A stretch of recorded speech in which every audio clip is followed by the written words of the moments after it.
Hola, pues bienvenidos de nuevo a Historia Estadio, a la Cueva de Pícaro. Vamos a seguir hablando de historia y de cómo funcionaba el mundo antiguo. Hoy vamos a dedicar el programa al Mediterráneo occidental, ¿vale? Creo que vamos a tener que ir dividiendo los programas entre los episodios o como lo queramos llamar, entre Mediterráneo occidental y Mediterráneo oriental, ¿vale? Porque ya se van superponiendo unos con otros. Entonces, bueno, pues hoy vamos a hablar del Mediterráneo occidental y el próximo programa estará dedicado enteramente al Mediterráneo oriental. Así que nada, pues empezamos con Cartago. Y es que si recordáis, habíamos visto la política de fundación de colonias fenicias a lo largo y ancho de todo el Mediterráneo y habíamos mencionado que más adelante llegaría el momento de hablar de Cartago. Bueno, pues ese más adelante es ahora y ya ha llegado el momento de hablar de Cartago. Cartago fue una ciudad fundada por los mercaderes de la ciudad de Tiro. Vaya ciudad, una ciudad fenicia de Tiro. Y se fundó en el norte de África, cerca de lo que hoy es la ciudad de Túnez, ¿vale? A finales del siglo IX antes de Cristo, ¿vale? Oficialmente en el año 814 antes de Cristo. El nombre de Cartago viene de fenicio y significa Kart Hadash, ¿vale? O sea, ciudad nueva, ¿vale? Y se convertiría en la colonia más importante fundada por los fenicios. De hecho, los cartagineses no tardarían mucho en empezar a fundar sus propias colonias, incluyendo su propia Kart Hadash, su propia ciudad nueva, que es ciudad que sería conocida por los romanos como Cartago Nova y que a día de hoy aquí llamamos Cartagena, en Murcia, ¿vale? Bueno, pues es una ciudad de fundación cartaginesa, su propia Kart Hadash, su propia ciudad nueva. Por cierto, los cartagineses también van a ser llamados púnicos, ¿vale? Que es el nombre que viene de cómo se llamaba en latín a los fenicios, ¿vale?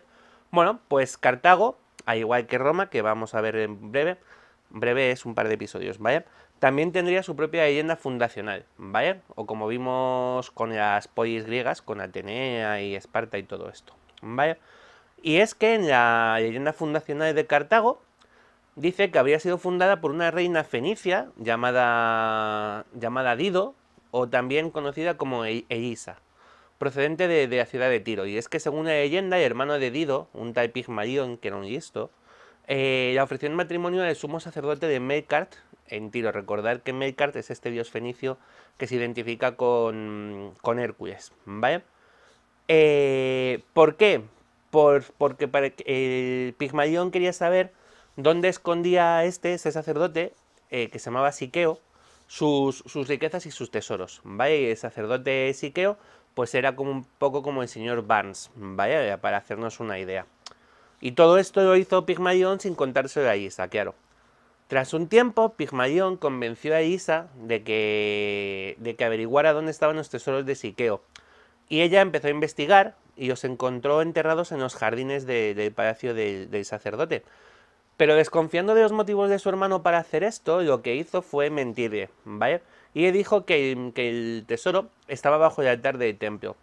Ni corto ni perezoso, Pigmalión envió unos sicarios a matar a Siqueo y excavó en el templo. Pero Dido, al descubrir lo que había hecho su hermano, tomó el tesoro a su hermana pequeña y se largó de Tiro, dejando atrás a Pigmalión con un palmo de narices y sin tesoro y teniendo que explicar por qué había matado a un sacerdote, claro. En esta huida, Dido llegó al norte de África, a las tierras de una tribu llamada los Gétulos, ¿vale? Cuyo rey, Jarbas, pues era un chistoso, era un gracioso y además era un listo con acento en la S. Dido le pidió asilo. Asilo no, asilo, ¿vale? Dido le pidió asilo para ella y para su séquito. Y Jarbas, en lugar de ceder unas habitaciones, prepararle un baño o algo así, pues le dijo que ya iba a entregar tanta tierra como fuera capaz de abarcar con la piel de un buey, ¿vale? Y muerto de risa, pues estuvo esperando a ver qué hacía Dido, pero Dido no tenía un pelo de tonta. Entonces lo que hizo fue cortar la piel del buey, la cortó en finas tiras, ¿vale? Y la utilizó para hacer con ella una fina línea que abarcó todo un promontorio, ¿vale? Toda una colina en las tierras de los Gétulos que Jarbas, por listo, se vio obligado a entregarle, ¿vale? y sobre ella construiría la fortaleza de Birsa, ¿vale? Que terminaría convirtiéndose en el centro de la ciudad llamada Cartago. Ya veremos después cómo continúa la leyenda de Dido, porque tiene mucho que ver con la leyenda fundacional de Roma, ¿vale? El caso es que los tirios que habían fundado Cartago lo habían hecho con un ojo magnífico, ya sea Dido o ya sean los tirios que de verdad fueron, ¿vale? La ciudad cuenta con una posición privilegiada para el comercio, controlando ambas partes del Mediterráneo, tanto el occidental como el oriental. Cuenta con varios puertos bien protegidos y actuaba como un puente perfecto entre Asia, las colonias europeas y África. Así que los cartagineses serían los continuadores naturales de la labor comercial de los fenicios. Cartago va a estar dirigida por una oligarquía, ¿vale? Un gobierno formado por las familias más ricas. Y va a terminar cristalizando en una monarquía, aunque no hay muchos datos sobre los reyes de Cartago. De hecho, no se llamaban a sí mismos ni reyes. Se llamaban sufetes, ¿vale? Y parece que las formas de gobierno de Cartago no fueron muy estables. Iban pasando de la monarquía a la república, a las tiranías, pues un poco como pues según iban viendo y según iba amaneciendo el día, ¿vale? En cuanto a su religión, pues los cartagineses adoraban a los dioses fenicios, es una continuación de su cultura. Tanit va a ser su deidad principal, es la patrona de Cartago, y va a derivar, es directamente una derivación de la Astarte, fenicia, ¿vale? Y se la considera la esposa de Baal Hamón, pues son los dos dioses de la fertilidad, la parte masculina y la parte femenina, ¿vale? También van a adorar a Melkart, evidentemente, y a una divinidad un poco terrible llamada Moloch, o Baal Moloch, ¿vale? A la que sacrificaban niños recién nacidos, y que parece ser que estaba representada por una estatua de bronce con un horno en el pecho. Y dentro del horno ese se arrojaba a los bebés que se querían sacrificar a Moloch. ¿Vale? O sea, es como de lo más siniestro de toda la historia. Pero bueno, en fin, no nos olvidemos de que en estos momentos Cartago es aún una colonia de Tiro. Ya cambiará el patio, ¿vale? Y bueno, pues con Cartago ya en su sitio, vamos a seguir hablando de Grecia, la Grecia arcaica.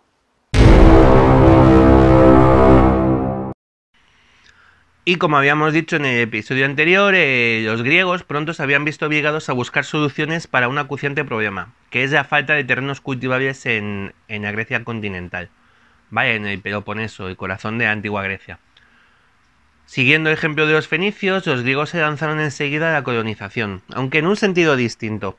Las poblaciones colonizadas por los griegos no van a ser solo factorías comerciales o puertos, ellos van a crear nuevas ciudades completamente funcionales, que van a mantener lazos con sus fundadores y que además van a crear sus propias colonias, van a seguir colonizando, ¿vale? La primera época de colonización sería dentro de Grecia, de lo que hoy entendemos por Grecia y de Asia Menor, ¿vale? Así, por ejemplo, tenemos a los dorios, recordad a los dorios, los supuestos heráclidas, los descendientes de Heracles, ¿vale? Que además de sus tierras en el Peloponeso, pues se habían hecho con el dominio del sur de las Cícladas, de la isla de Creta, y habían dado el salto a Asia Menor, al sur de Anatolia, ¿vale? Donde hicieron ciudades como Halicarnaso o Nido. Los jonios, que parece ser la población más nativa de Grecia, partiendo desde el Ática, la zona donde está Atenas, habían colonizado el norte de las Cícladas, el centro de la costa y el centro de la costa egea de Asia Menor, donde fundaron una colonia, unas 12 ciudades llamadas las Dodecápolis, ¿vale? Que pues incluía ciudades como Mileto, Éfeso o Focea, ¿vale? Entre muchas otras, incluyendo las islas de Quíos y Samos, ¿vale? Y los eolios, procedentes de las llanuras de Tesalia y Beocia, habían colonizado la costa norte de Asia Menor, ¿vale? Es decir, ciudades como Esmirna, Larisa o la famosa isla de Lesbos. Y en muchos de estos sitios, sobre todo en asentamientos jonios y eolios, la arqueología ha demostrado que no había asentamientos griegos preexistentes, es decir, que los griegos llegaron aquí de nuevas, que no había colonias previas, ¿vale? Entonces llegaron allí pues llevando su religión, su forma de vida, sus alianzas, ¿vale? Y con esta base establecida, y ya dentro de la edad llamada Edad Arcaica, o sea, después de las primeras Olimpiadas, las polis griegas empezaron a ampliar aún más sus sistemas de colonización. ¿Cómo especialmente? Pues porque, lo que os he dicho antes, las propias colonias se convirtieron en colonizadores, ¿vale? La expansión continuaría, llegarían hasta Tracia, que es más o menos la actual Bulgaria, el Mar Negro y sus accesos, ciudades muy importantes como Bizancio, Calcedonia o el Quersoneso, ¿vale? Y hacia el oeste fundaron numerosas colonias en el sur de Italia, lo que se terminaría llamando la Magna Grecia, ¿vale? En zonas de lo que hoy son Sicilia y Nápoles. Incluso llegarían a la península ibérica, donde se encontrarían compitiendo más adelante con los cartagineses y donde van a crear las colonias de Emporium y Hemeroscopeion, ¿vale? Que actualmente se llaman Ampurias y Denia, ¿vale? Por supuesto, la colonización no es la única solución a los problemas de una polis, y algunas deciden resolverlo como siempre hay alguien que decide resolver las cosas, es decir, a hostia limpia, ¿vale? Así, por ejemplo, los espartanos, decidieron que su problema es que tenían pocas tierras, ¿vale? Así que optaron por conquistar más y se lanzaron al dominio de su región vecina, la Mesenia, ¿vale? Que fue completamente derrotada en el 724 a.C. Lo que hicieron los espartanos fue anexionarse todas las tierras de Mesenia y convertir a los mesenios que habían conquistado, en sus esclavos, ¿vale? Los llamaron ilotas. Y serían poco más que carne de cañón para los espartanos, ya que no tenían derecho alguno más que el derecho de ser explotados, ¿vale? Más larga que la guerra de Mesenia sería la llamada guerra lelantina, ¿vale? Aunque el trasfondo va a ser el mismo, la escasez de tierras. En este caso son dos polis de una isla, de la isla de Eubea, ¿vale? Calcis y Eretria, las que van a competir durante más de 60 años, que se dice pronto, por el control de una fértil llanura situada en el centro de esta isla de Eubea, la llamada llanura lelantina, que es lo que por eso le da el nombre a esta guerra, ¿vale? Sabemos muy poco sobre esta guerra lelantina, parece moverse en algún lugar entre el gris de la historia y la leyenda, ¿vale? Pero sí que parece que el conflicto entre las dos polis se complicó bastante cuando empezaron a intervenir los aliados de cada una de ellas. Y va a acabar con la victoria, 60 años después, con la victoria de Calcis, ¿vale? Gracias a la ayuda de la caballería de Tesalia, pues aliada de los gobernantes de esta polis, de Calcis. Pero lo cierto es que parece que en el conflicto de la guerra lelantina, como en casi todas las guerras, pues perdió todo el mundo, ya que la isla de Eubea, que había sido una zona pujante, una zona rica, situada a la cabeza de la colonización, se va a convertir en una zona arrasada e irrelevante para el futuro de Grecia. Eretria va a quedar completamente destruida, Calcis va a quedar agotada por el esfuerzo bélico y va a perder incluso su influencia en Asia Menor y su influencia colonizadora en favor de ciudades como Mileto y Focea, ¿vale? Así que bueno, esto es lo de siempre, no a la guerra. Y nada, seguiremos con Grecia, pero ahora vamos a hablar de los etruscos. Y aquí, ante los etruscos, estamos de nuevo ante el caso de un pueblo al que conocemos por el nombre que le daban sus vecinos, y no como se llamaban a sí mismos. Nos pasó con los sumerios, ¿vale? Y sabemos el caso de, a día de hoy, de los esquimales, que no les gusta que llamen así, que ellos son inuit, pero que todavía los hemos conocido como esquimales, ¿vale? En el caso de los etruscos, pues los etruscos es el nombre que daban los romanos, mientras que los griegos los llamaban tirrenos, ¿vale? Ellos se llamaban a sí mismos rasenas, era el nombre que se dan a sí mismos los etruscos. Y estos rasenas fueron un pueblo asentado en el centro y el norte de Italia, especialmente en la región que hoy llamamos la Toscana, ¿vale? La zona de Florencia y alrededores. Y parece que surgen de una mezcla de poblaciones locales de esta zona de Toscana con poblaciones procedentes de Oriente, probablemente de Asia Menor, ¿vale? Estos etruscos se van a extender desde la Toscana, haciéndose con el dominio de otras zonas de Italia, como van a ser pues el Lacio y la Campania, donde se van a encontrar con los griegos, o las actuales regiones hacia el norte de la Lombardía y el Véneto, ¿vale? La forma de gobierno de estos etruscos va a ser la monarquía, y se va a basar sobre todo en la teocracia, siendo los reyes, los representantes y los sacerdotes supremos de los dioses, que por cierto son muy parecidos a los dioses griegos y a lo que van a ser los dioses romanos. Es decir, son dioses de trasfondo indoeuropeo, ¿vale?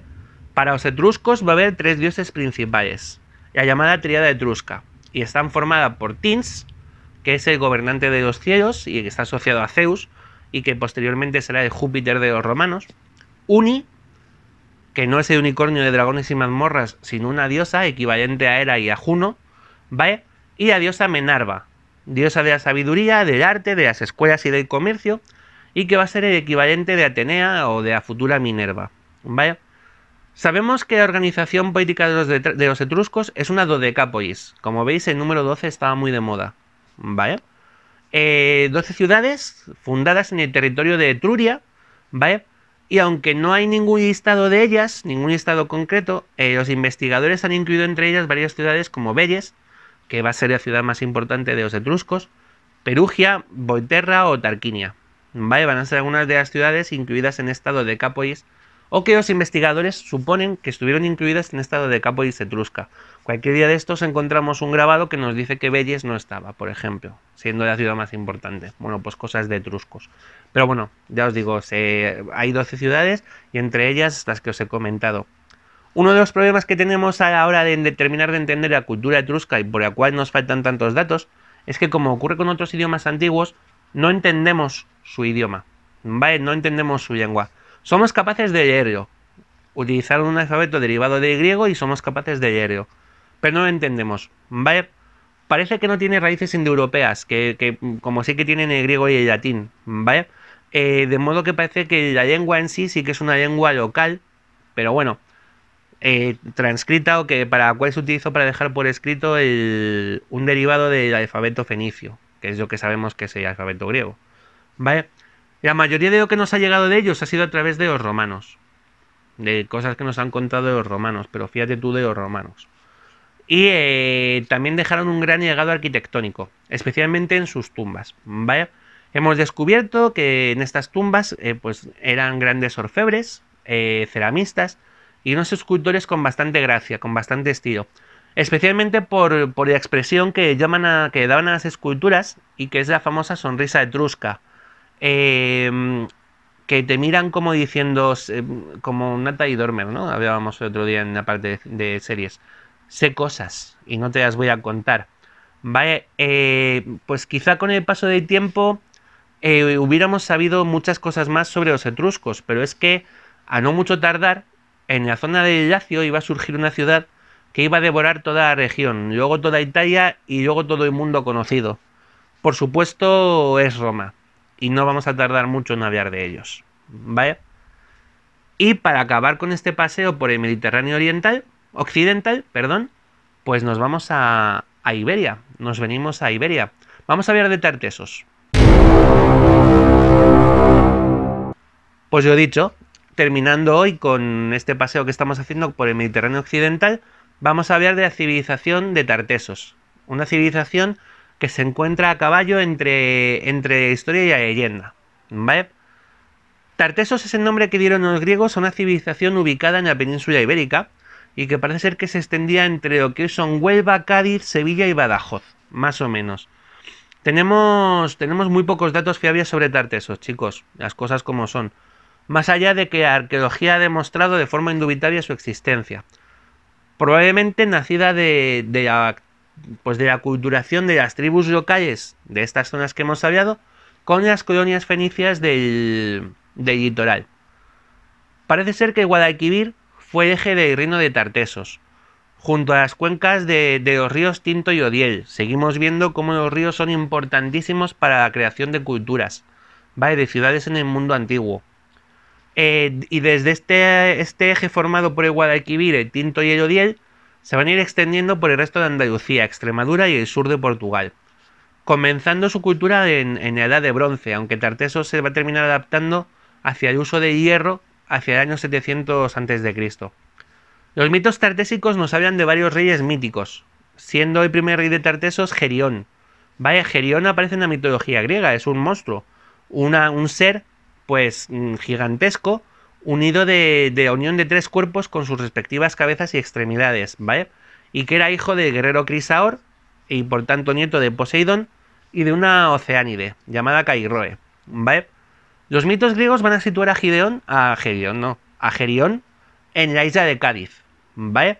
y va a ser el primer rey fundador de Tartesos, hasta ser asesinado por Heracles, ya que dentro de sus 12 trabajos, el 10º trabajo de Hércules va a consistir en el robo de arreses de ganado que poseía Gerión, que molaban mucho, tenían muchas cabezas de ganado y muy ricas, ¿vale?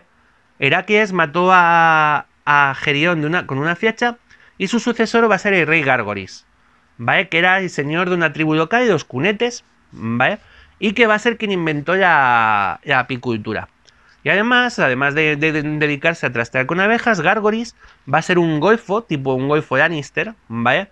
O con pretensiones de faraón, porque tenía la costumbre de mantener relaciones sexuales con una de sus hijas, a la que dejó embarazada. Como le daba vergüenza y decidió esconder lo ocurrido, Gárgoris encerró a su hija y mandó que abandonaran en la nada a su nieto, a su hijo nieto, ¿vale? Un niño llamado Avis. Para gran sorpresa de todos, este va a conseguir sobrevivir, convertido en un salvaje. Pero años después, Gárgoris va a ver al niño, va a ver unas marcas de nacimiento que tenía y le va a reconocer. Y avergonzado y arrepentido por todo lo que ha hecho, le va a nombrar a su sucesor. Por cierto, sabemos que se arrepintió y nombra sucesor a Avis, pero de la chica que había dejado embarazada no tenemos ni puñetera idea de cuál fue su oscuro destino, ¿vale? Pero bueno, Gárgoris, con la muerte de Gárgoris, Avis va a ser el rey de Tartesos. Avis va a ser un rey inventor, va a crear la agricultura, va a ser el gran legislador de Tartesos, va a dividir a la población en 7 clases y va a ser el listo que va a prohibir las labores de trabajo para la élite. Gracias, Avis, te queremos. ¿Vale? Y el sucesor de Avis va a ser, porque va a morir. Vago, pero muriendo. El sucesor de Avis va a ser el único rey histórico que conocemos de Tartesos. ¿Vale? Estos reyes que he dicho son míticos, pero el siguiente rey sí que tenemos registros históricos gracias a los griegos. ¿Vale? Y va a ser Argantonio. Argantonio, al que se supone una vida tan larga que de hecho muchos historiadores piensan que no se trata de un solo rey, sino de una dinastía. ¿Vale? Es como los antoninos de Italia, de Roma, ¿vale? Que es el nombre de una persona que da inicio a toda, se reconoce por ese nombre a toda una dinastía. En el caso de Argantonio, sea una persona o varias, su nombre es indoeuropeo y significa hombre de plata, ¿vale? Lo que además lo relaciona con las fuentes históricas que hablan de él, que son griegas y en las que aparece como un rey generoso, riquísimo, gracias a una serie de minas de plata en su reino. Argantonio, que comenzaría su reinado hacia el 650 a.C., va a ser un gran aliado de los griegos, a los que va a ayudar con grandes cantidades de plata para fortificación de sus colonias en Asia Menor y en Oriente, contra los persas, ¿vale? De los persas hablaremos largo y tendido más adelante. Pero Argantonio parece ser que se equivocó de caballo a la hora de apostar. Y en el 535 los griegos van a ser derrotados por una alianza hecha por los etruscos y los cartagineses en la batalla de Ayaya, ¿vale? Con lo cual van a expulsar a los griegos del mar y va a llegar el fin de la desaparición, el fin de la cultura tartésica, ¿vale? Pronto, después de la batalla de Ayaya, y coincidiendo más o menos con el fin del gobierno de Argantonio también, a quien no se le conocen sucesores, la civilización tartésica va a desaparecer prácticamente de golpe. No sabemos qué ocurrió. Por un lado, parece ser que la ruina llegó a Tartesos de forma militar, al ser barrida por los cartagineses, ¿vale? Como venganza por su alianza con los griegos. También se habla de ataques procedentes de los pueblos del interior, y realmente esto ya hemos visto que ambas cosas son compatibles. Se habla también de agotamiento de vetas mineras, o de una redistribución de las rutas comerciales que va a acabar con el monopolio de Tartesos sobre el comercio de estaño en Occidente.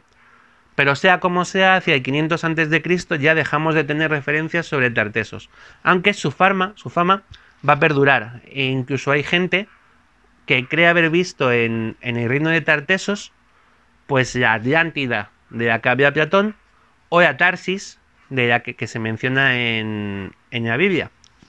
Y bueno, pues hoy nos ha quedado un programa cortito, muy llevadero. Así que nada, veremos cómo lo solucionamos la semana que viene, si le metemos extra. No, hoy hemos visto Mediterráneo Occidental y la semana que viene tendremos un especial de Próximo Oriente. ¿Vale? Nos dedicaremos a Egipto, a Siria y demás. Y nada, pues espero que os haya gustado. Cualquier cosa nos decís, comentarios, campanita, like, difundid, compartid. Que somos pocos, pero majos. Venga, chicos, salud.